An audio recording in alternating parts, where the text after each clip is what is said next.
The meeting hall was the largest structure in the known galaxy. Its walls stretched so high that clouds formed near the ceiling. 12 great seats circled the center, each one built to hold the representatives of the elder species. These were the founders of the Galactic Concordat, the ancient civilizations that had ruled the stars for millions of years. Before humans learned to make fire, Unipark sat in the 13th seat. It was smaller than the others. It was placed at the edge of the circle, almost outside the ring of light that fell from above. She had served as humanity's ambassador for 15 years. Oh, yeah.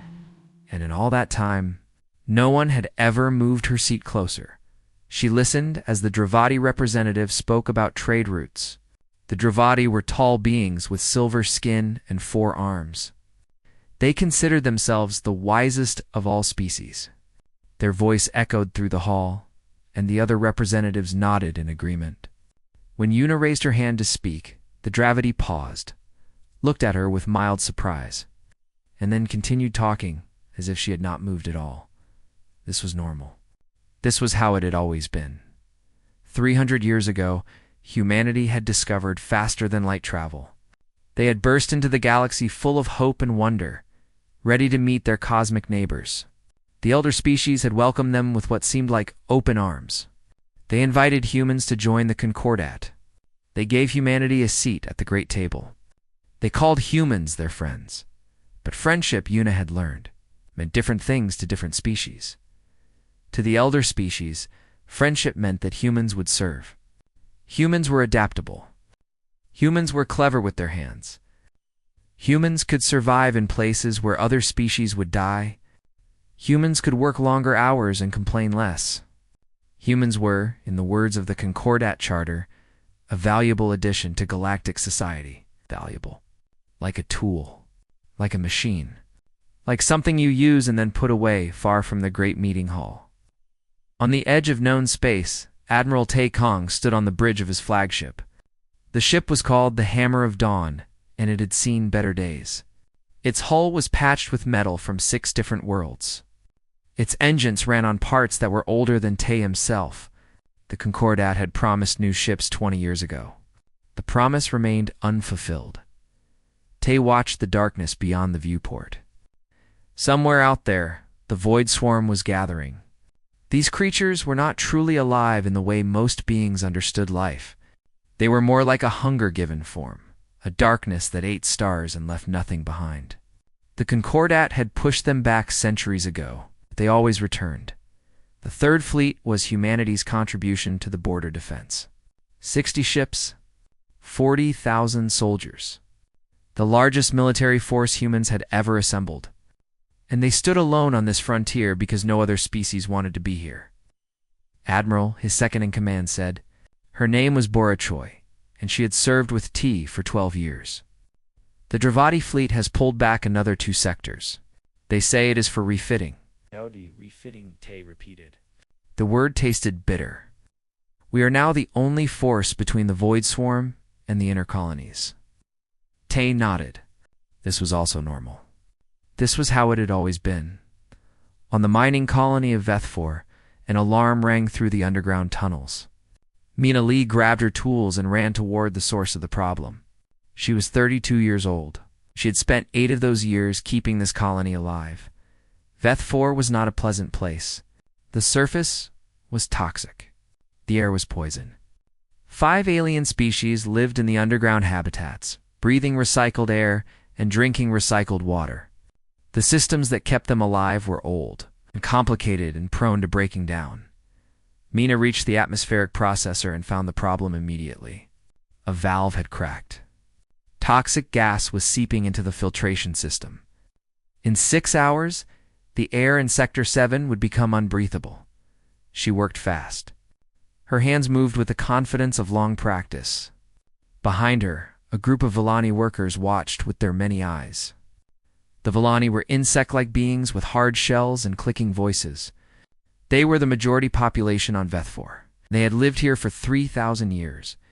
In all that time, they had never learned how to fix their own machines. Human, one of them clicked. Will the air be safe? Yes, Mina said without looking up. Give me 2 hours. Good, we have a council meeting. We cannot be late. They left without another word. No offer to help. No word of thanks. Mina kept working. This was normal. This was how it had always been. Across the galaxy, in 1,000 different places. Humans did the work that kept civilization running. They built the relay stations that allowed instant communication between stars. They maintained the power grids that kept cities bright. They drove the cargo ships that delivered food and medicine to remote worlds. They staffed the hospitals where other species came to be healed. They did these things because they were good at them. They did these things because someone had to. They did these things because 300 years ago, they had believed that service would earn them respect. They were still waiting. Back in the great meeting hall, the session was ending. The elder species rose from their seats and began to leave. Una remained seated, reading through a report on her datapad. It was a request from Admiral Tay. He needed ships. He needed supplies. He needed help. The Dravati representative passed by her seat. He paused, looked down at her, and made a sound that might have been a laugh. "You humans work so hard," he said. "Always busy. Always running around. It is almost admirable in a simple sort of way." Una looked up at him. "We do what needs to be done." "Yes, that is what makes you so useful." He walked away. Una sat alone in the empty hall. Above her, the lights dimmed as the cleaning machines began their work. She thought about the word useful. She thought about her seat at the edge of the circle. She thought about Tay and his battered fleet. She thought about Mina and her endless repairs. She thought about all the humans scattered across the stars. Working and building and fixing and healing, she thought about how tired they all were, and somewhere deep inside her, in a place she rarely allowed herself to visit, she thought about what would happen if they simply stopped. The thought was dangerous. The thought was impossible. The thought went against everything humanity had worked for since they first reached the stars. But the thought would not go away. Outside the Great Hall, the galaxy turned on, vast and cold, and full of beings who had forgotten what it meant to say thank you. And humanity kept working, because that was what they did, because that was what they had always done, because they did not yet know that they had a choice. But that was about to change. The ship was called the Bright Morning. It was a passenger vessel, painted white and silver, designed for comfort rather than speed. 312 children were aboard, ranging in age from 8 to 16. They came from Earth, from Mars, from the colony world scattered across human space. They were the best students from the best schools, chosen for a once-in-a-lifetime journey to see the heart of galactic civilization. Jisoo was 11 years old. She sat by the window of the observation deck, watching the stars slide past. Her father was Admiral Taekong, the commander of the Third Fleet, but she had not seen him in 2 years. He was always far away, always fighting, always protecting people who did not know his name. She pressed her hand against the cold glass and wondered if he could see the same stars. "We will arrive at the Concordat capital in 6 hours," the ship's captain announced over the speakers. "Please return to your cabins and prepare for landing." Jisoo did not move. She wanted to watch the stars a little longer. She never got the chance. The Keleth Dominion had been enemies of the Concordat for 1,000 years. They were a warrior species, sharp-toothed and covered in scales, who believed that strength was the only law that mattered. The Concordat had pushed them to the edges of known space, but they had never truly defeated them. The raiders came out of nowhere. 3 ships, fast and deadly, appearing from the shadow of a nearby moon. The Bright Morning had no weapons. It had no shields. It was a ship full of children, traveling through the safest space in the galaxy. The captain sent out a distress call. "Help us. We are under attack. There are children aboard." The Concordat fleet was less than an hour away. 40 warships, heavily armed, more than enough to destroy the raiders. They received the distress call. They read the reports.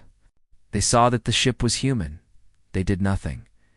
The attack lasted 12 minutes. When it was over, the Bright Morning was a broken shell drifting through space, The raiders took what they wanted and left. They did not take prisoners. 312 children. 312 families. 312 futures that would never be. Jisoo was among them, Admiral. Tae received the news while standing on the bridge of his flagship. A junior officer delivered the report, his voice shaking, his eyes unable to meet the Admiral's gaze. Tae listened in silence. His face did not change. His hands did not tremble. When the report was finished, he asked only one question. Did the Concordat respond to the distress call? No, sir. They said it was a human matter. Tae nodded slowly. He turned back to the viewport and stared at the darkness. His daughter was out there somewhere, cold and alone, lost among the stars. Leave me, he said. The bridge crew departed. The door closed. And only then, in the silence of space, did Tae allow himself to grieve. On the other side of the galaxy, Unipark burst into the meeting hall. The session had already begun. The elder species looked at her with irritation, disturbed by the interruption. She did not care. 300 children, she said. Her voice echoed through the vast chamber. 300 human children were killed in Concordat space. Your ships were an hour away. Why did they not respond? The Dravati representative leaned back in his great seat. He looked at Yuna, the way one might look at a small animal that had wandered into the wrong place. It was a human ship, he said, carrying human passengers. It is not our responsibility to protect humans from the consequences of their own travels. They were children. They were human children. The distinction matters. Yuna felt something cold settle in her chest. She looked around the chamber at the other representatives. The Villani, the Kreth, the Serani. A dozen species, ancient and powerful, who had accepted human help for 300 years. Not one of them spoke in her defense. We have given everything to this Concordat, she said. Our labor, our soldiers, our doctors, our engineers.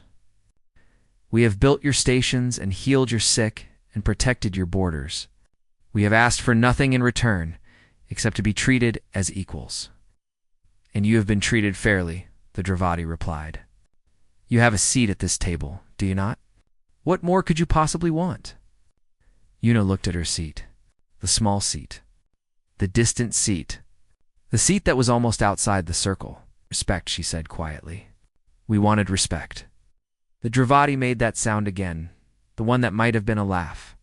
Respect is earned, Ambassador. Perhaps in another 1,000 years, when your species has truly proven itself, we will consider your request. The other representatives murmured in agreement. Some of them were already turning away, returning to their own conversations. Dismissing her as they had always dismissed her, Yuna stood in the center of the chamber, surrounded by beings who saw her as nothing more than a useful tool. She thought about the children. She thought about Tae, alone on his ship, mourning a daughter who should have been safe.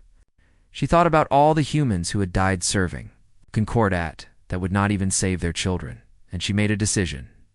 Back on Earth. President Han Suan addressed the planet. His face appeared on every screen, his voice carried to every corner of every colony. He was an old man, tired and gray, but his eyes burned with something that had not been there before. 300 years ago, he said, we reached for the stars. We believed that we would find friends among them. We believed that if we worked hard enough, gave enough, sacrificed enough, we would earn a place in the great family of galactic civilization. He paused. Behind him, images of the bright morning appeared. Images of children. Images of lives cut short. We were wrong. The words hung in the air. Today I asked the Galactic Concordat a simple question. In 300 years, what has humanity received in return for all it has given? We have built your worlds. We have healed your sick. We have fought your wars. We have died for causes that were never our own. And when our children were in danger, when they called for help, when they begged for someone to save them, you did nothing. His voice cracked. He steadied himself. We are not your tools. We are not your machines. We are not something to be used and thrown away. We are human beings. We have hearts and dreams and families. We deserve better than this. We deserve to be seen. On Veth 4, Mina Lee watched the broadcast in the maintenance bay. Around her, the alien workers had stopped what they were doing. They stared at the screen with confusion, not understanding why the humans seemed so upset. On the border, Admiral Tay watched from his bridge. His crew stood in silence, many of them with tears on their faces. They had all lost someone. They had all given something. And they had all been told that it did not matter. In the meeting hall, Yuna watched on her personal screen. The elder species around her shifted uncomfortably. They were not used to humans speaking this way. They were not used to humans speaking at all. President Han finished his address with a question that had no answer. What are we to you? What have we ever been?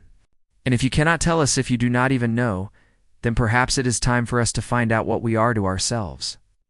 The transmission ended. The galaxy held its breath. And somewhere in the darkness of space, where the void swarm waited and the raiders prowled and the stars burned cold and distant, a change had begun. It was small at first. Just a feeling. Just a question. But questions have power. And this question had been waiting 300 years to be asked. What would happen if humanity simply walked away? The galaxy was about to find out. There was no declaration of war. There were no angry speeches or dramatic confrontations. Humanity did not shake its fist at the galaxy or promise revenge. Instead, something quieter happened. Something that the elder species did not understand until it was too late. Humanity simply stopped. Admiral Tay received his orders on a cold morning 3 weeks after his daughter died. The message came directly from Earth, signed by President Han himself. It was short and clear. Bring them home. All of them? Tay read the message twice. Then he called his officers to the bridge. We are withdrawing, he said. Effective immediately. All ships. All personnel. We are leaving the Outer Rim. Second in command. Bora stared at him. Sir, if we leave, there will be nothing between. The void swarm and the inner colonies. I know. The Concordat has no other fleet positioned. To defend this sector, I know. Millions of beings could die. Tay looked at her. His eyes were calm, but there was something hard beneath the surface. And when our children died, how many beings came to save them? Bora had no answer. None of them did. The Third Fleet turned away from the darkness. 60 ships, 40,000 soldiers, the only thing standing between the galaxy and the hunger of the void. They left without ceremony. They left without farewell. They simply disappeared into the stars, heading home. On Veth 4, Mina Lee packed her tools. Around her, the other human engineers did the same. They moved quietly, efficiently, like people who had done this work 1,000 times before. A Vellani overseer clicked his way into the maintenance bay. He was a large creature, his shell marked with the patterns of high rank. He looked at the humans with confusion. What is this? He demanded. Where are you going? The atmospheric processors require maintenance. The water filtration system needs calibration. You cannot simply leave. Mina looked at him. She had worked on this colony for 8 years. She had saved it from destruction more times than she could count. She had never once been thanked. We are going home, she said. This is absurd. Who will maintain the systems? Who will keep the colony alive? I do not know. We cannot do this. We have a contract. The Concordat. Let our children die. Mina picked up her bag. Maybe you should learn how to fix your own machines. She walked out. The Vellani watched her go, his many eyes blinking with a confusion that was slowly turning into something else. Something like fear. Across the galaxy, the same scene repeated itself 1,000,000 times. Human doctors closed their clinics. Human engineers abandoned their posts. Human teachers left their classrooms. Human soldiers returned their weapons and walked away. Dr. Sung Hannah was the last human on the Dravati homeworld. She had spent 20 years running a medical station in their capital city, treating diseases that their own doctors did not understand. She had saved thousands of lives. She had asked for nothing in return except basic supplies and occasional respect. She had received the supplies. The respect had never come. On her last day, she gathered her staff in the main treatment hall. They were young humans, most of them idealists, who had come to the stars to help those in need. Their faces were tired but determined. "Transports leave in 1 hour," she said. "Take only what you can carry. Leave everything else." A young doctor named Yun-Ho raised his hand. "What about the patients? We have 300 beings in critical care. If we leave, I know." Hannah's voice was steady. "I have left instructions for their treatment. Written in the Dravati language, if they follow the procedures, the patients will survive. And if they do not." Hannah looked at him. There was no anger in her eyes, only a deep, profound exhaustion. "Then they will learn what happens when they ignore the people who have been keeping them alive." She walked through the station one last time. The halls were full of Dravati patients, watching her with their silver eyes. Some of them called out to her, asking where she was going, begging her to stay. She did not stop. She did not look back. At the entrance, a Dravati official was waiting. He was tall and elegant, dressed in the robes of high authority. His forearms were crossed in a gesture of displeasure. "You cannot do this," he said. "The Concordat has laws. There are agreements. You are obligated to." "We are obligated to nothing." Hana met his eyes without flinching. "For 20 years I have healed your people. I have worked without rest, without thanks, without even the basic dignity of being treated as an equal. And when our children were murdered, your Concordat called it a human problem." She stepped past him, toward the waiting transport. "You taught us that human lives do not matter. We learned. Now you will learn what our lives were worth." Transport lifted off. The medical station fell silent, and on the treatment tables, 300 Dravati patients waited for doctors who would never come. Ambassador Yuna delivered humanity's final message to the Concordat Council. The chamber was full, every seat occupied, every representative present. They had demanded an explanation. They had demanded to know what was happening. They had demanded that humanity stop this foolishness and return to their proper place. Yuna stood in the center of the chamber. She did not sit in her small seat at the edge of the circle. She stood where everyone could see her. "For 300 years," she said, "humanity has served the Galactic Concordat. We built your stations. We healed your sick. We fought your wars. We gave everything we had, and we asked only to be seen as equals." The Dravati representative opened his mouth to speak. Yuna raised her hand, and somehow, impossibly, he fell silent. "You called us useful. You called us adaptable. You called us valuable, but you never called us friends. You never called us family. You never called us equals. And when our children died, when they screamed for help in the darkness of space, you turned away because human lives did not matter enough to save." Her voice echoed through the great hall. "We did not come here to argue. We did not come here to fight. We came here to say goodbye." She looked around at the representatives. Ancient beings, powerful beings, creatures who had ruled the stars since before humanity existed. They stared at her with expressions ranging from confusion to contempt. "We wish you peace," she said. "We wish you prosperity. We no longer wish to be forgotten." She turned and walked toward the exit. Her footsteps were the only sound in the vast chamber. "Wait." The Dravati representative rose from his seat. "You cannot simply leave. The trade routes, the relay stations, the border defenses, everything will collapse." Yuna paused at the door. She looked back over her shoulder. "Yes," she said. "It will." Out. Then she walked out, and every human in the Concordat followed. Ships launched from 1,000 worlds. Transports departed from stations and colonies and outposts. The humans moved like a tide going out, quiet and unstoppable. Earth's colonies drew together. Borders were sealed.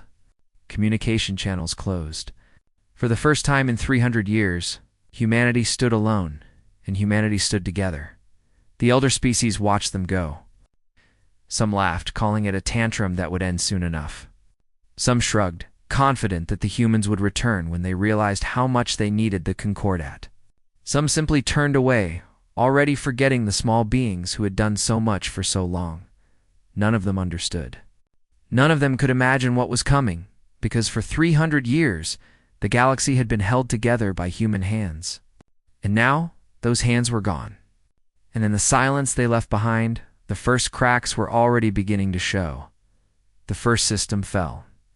6 months after the humans left, it was a small world called Varath, located on the edge of Concordat space. The Void Swarm arrived without warning, pouring out of the darkness like a wave of hunger. There was a defense fleet nearby Dravati's ships, well-armed and well-supplied. But they had never fought without human ships covering their flanks. They had never faced the swarm without human soldiers leading the charge. The battle lasted 3 hours. When it was over, the Dravati fleet was scattered, and Varath was gone. Not conquered. Not occupied. Simply gone, devoured by a hunger that had no end. The Concordat Council held an emergency session. Representatives shouted at each other across the great chamber. They demanded answers. They demanded solutions. They demanded to know how this had happened. The answer was simple, but none of them wanted to say it out loud. The humans were gone, and no one had learned how to replace them. On the relay station, orbiting Kreth Prime, the communication arrays began to fail. These arrays were the backbone of galactic civilization, allowing instant contact between worlds separated by thousands of light years. Human engineers had built them. Human technicians had maintained them. And now, without human hands to keep them running, they were falling apart. A Kreth engineer stood in the control room, staring at screens full of warning lights. His people were brilliant at designing new technologies. They could create machines that other species could barely imagine. But they had never learned how to fix things that were already broken. That was human work. That was beneath them. Can we not simply rebuild the arrays? A colleague asked. The engineer shook his head. The original designs were lost centuries ago. We relied on the humans to maintain them. They kept all the knowledge in their own systems. And contact them. Offer them payment. They will return. We've tried. They do not answer. The colleague made a sound of frustration. Stubborn creatures. Do they not understand how important this is? The engineer looked at the failing arrays. In a few weeks, communication between the inner worlds and the outer colonies would become impossible. Ships would be lost. Calls for help would go unanswered. The galaxy would go dark, system by system, star by star. I think, he said quietly, they understand perfectly. On Veth-4, the atmospheric processors failed completely. The Villani had tried to maintain them after the humans left. They had followed the instruction manuals. They had done everything correctly. But there was a difference between following instructions and truly understanding a machine. The humans had understood. The Villani did not. The toxic gas seeped into Sector 7, then Sector 8. Then Sector 9. 60,000 beings died in the first week. The survivors crowded into the remaining sectors, fighting for clean air and clean water. The Council sent desperate messages to the Concordat, begging for engineers, begging for help. No one came. Everyone was dealing with their own problems. A Villani elder stood on the observation deck, watching the rescue ships that never arrived. He remembered the human engineer who had worked here for 8 years. Mina, her name, had been small and quiet and always covered in grease. He had never spoken to her directly. It had not seemed necessary. We should have thanked her, he said to no one. We should have thanked all of them, but it was too late now. Captain Dejisoo monitored the distress calls from her post on Luna Station. She was a young woman with sharp eyes and steady hands. She had joined the space service to help people, to make a difference, to prove that humanity deserved its place among the stars. Now she sat in a quiet room, listening to voices cry for help, and she did nothing. The Serani colony on Meltos is reporting a plague outbreak, her communications officer said. They are requesting medical assistance. Jisoo checked the coordinates. Meltos was only 3 days away. A medical ship could reach them in time to save thousands of lives. Negative, she said. We do not respond to Concordat distress calls. Captain, there are children dying on that world. Jusu closed her eyes. She thought about the children of the bright morning. She thought about Admiral Tay's daughter Jisoo, who had shared her name. She thought about 300 families who had received nothing but silence when they needed help. There were children dying on the bright morning, she said.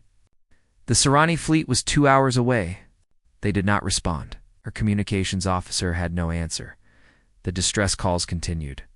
Hour after hour, day after day, the voices poured in from across the galaxy.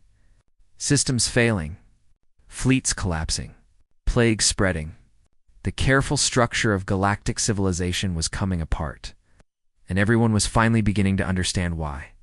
The Concordat had not realized how much they depended on humanity. They had not realized because they had never bothered to look. Humans were everywhere, doing everything, keeping the machinery of civilization running. They were so common, so ordinary, so easy to ignore that the elder species had forgotten they were there at all, until they were gone. The Dravati, High Priestess herself, traveled to Earth's border. She was the most powerful being in the Concordat, ruler of an empire that had lasted for 1,000,000 years. No one in living memory had ever seen her leave her homeworld. But now she came alone, to beg. Lieutenant Wu Jin met her at the border station. He was a young man, barely 20 years old, assigned to this post because it had seemed quiet and unimportant. He had not expected to face the ruler of the galaxy. I demand to speak with your leaders, the High Priestess said. Her silver skin gleamed in the light of distant stars. Her forearms were folded in a gesture of authority. I am sorry, Jin said. That is not possible. Do you know who I am? Yes, you are the Dravati High Priestess. You are the voice of the Concordat Council. Then you know that I do not make requests. I give commands. Jin looked at her. She was tall and ancient and powerful. She had ruled over species that had been starfaring civilizations before humans learned to walk upright. She was accustomed to being obeyed. But Jin had also heard the stories. He had heard about the children of the bright morning. He had heard about the Concordat fleet that refused to help.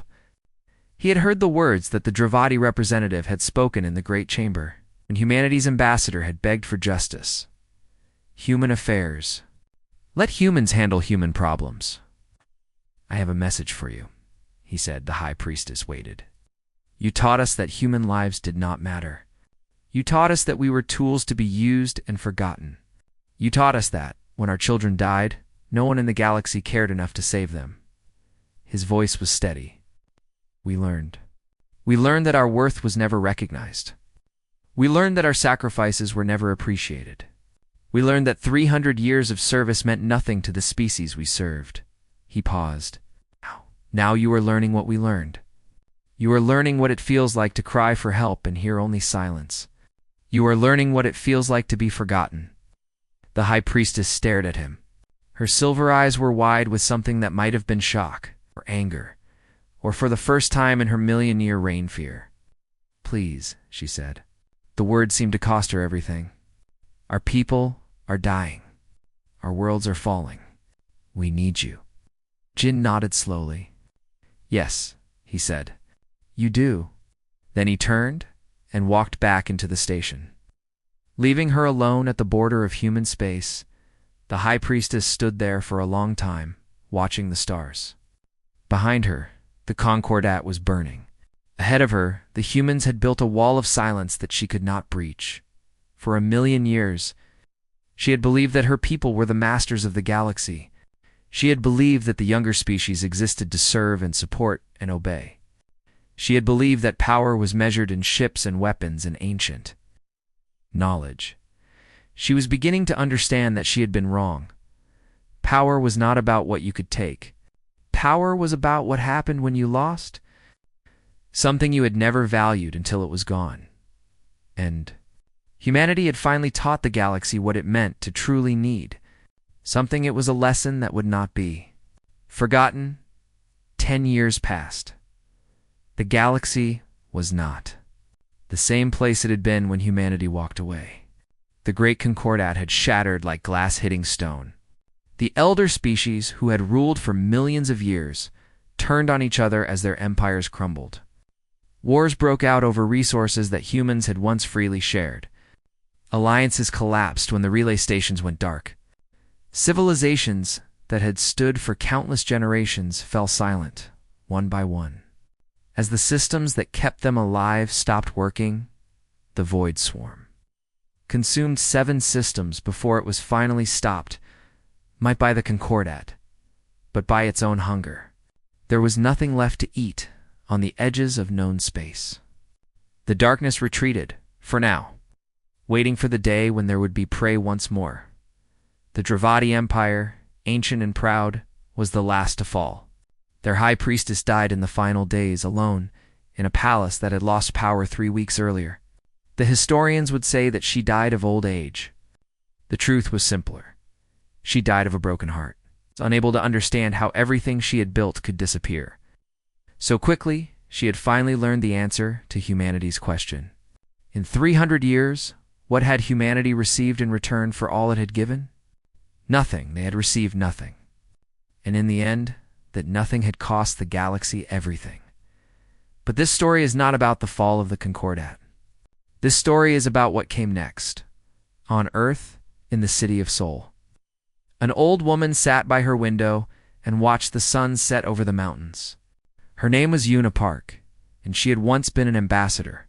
She had once stood in the great chamber of the Galactic Council and asked for justice. She had once walked away from everything she had known, leading her people into silence. Now she was just an old woman, tired and gray, with memories that weighed more than stars. A young aide entered her room. His name was Dong Yuk, and he had been assigned to care for her in her final years. He was kind and patient, and he never asked about the past unless she wanted to talk about it. "There is news," he said gently. "The Dravati have fallen. Their last colony surrendered to the Kelith Dominion this morning." Una nodded slowly. She had expected this. She had known from the moment she walked out of that great chamber that this day would come. But knowing something and feeling it were different things. "How many dead?" she asked. "We do not know exactly. Billions, perhaps. Maybe more. Billions. Such a small word for such a large number." Una closed her eyes and thought about the Dravati representative who had laughed at her all those years ago. She thought about his silver skin and his forearms and his confident smile. She wondered if he had still been smiling at the end. "I thought I would feel satisfied," she said. "I thought that when they finally understood what they had done, I would feel something like victory. And what do you feel?" "Sad." She opened her eyes. "I feel sad. They were arrogant and cruel, and they treated us like tools. But they were also living beings. They had children and families and dreams.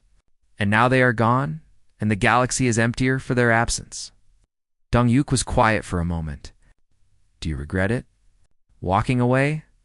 Una thought about the question carefully. She thought about Admiral Tay, who had died 5 years ago, still mourning a daughter he could not save.